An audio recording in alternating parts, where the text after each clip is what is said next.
Si t'es le genre de prof à faire de l'anxiété parce que tu vois ce que l'autre prof à côté fait avec ses belles affiches colorées, ses beaux grands murs blancs style Pinterest, t'es à la bonne place, c'est de ça dont on se parle aujourd'hui. C'est parti.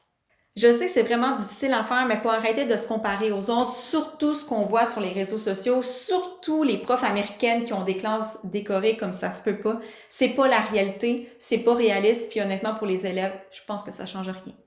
Si vous avez de la misère à vous arrêter de travailler parce que vous avez tout le temps l'impression de ne pas en faire assez, ce qui n'est pas le cas en passant, vous pouvez vous mettre une limite de travail. Je l'ai testé l'année passée pendant un mois, je pense que c'était le mois d'octobre, où est-ce que je me disais à 9 heures, j'arrête de travailler, peu importe. Puis si c'est les affiches colorées qui prennent le bord, ben ça sera ça, puis ce sera tant pis. C'est important aussi de réaliser que nos élèves apprennent aussi bien, ils sont aussi heureux si nos cartes à tâches ont été imprimées en noir et blanc le matin même. C'est vraiment difficile, mais il faut être capable d'accepter le fait qu'on n'est pas des super-héros puis qu'on donne notre 100% à tous les jours à une vingtaine d'enfants. C'est normal des fois qu'on en échappe, puis c'est pas grave.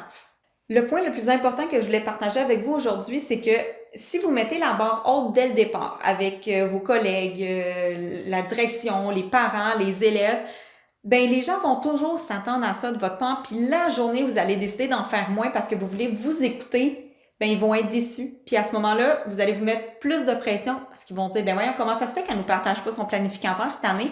Comment ça se fait qu'elle fait pas des belles affiches pour le comité social? Puis rendu là, c'est vous autres qui allez tomber au combat, puis c'est peut-être pas mieux. Si vous avez des questions ou des inquiétudes par rapport à votre sentiment d'anxiété, de jamais en faire assez, n'hésitez pas à partager votre témoignage avec moi dans les commentaires. On va essayer de se motiver ensemble à réaliser qu'on en fait assez, qu'on est belle, qu'on est bonne, qu'on est capable. Et puis, n'oubliez pas aussi de vous abonner à ma chaîne et de consulter la liste de lecture Insertion professionnelle pour avoir d'autres capsules comme celle-ci.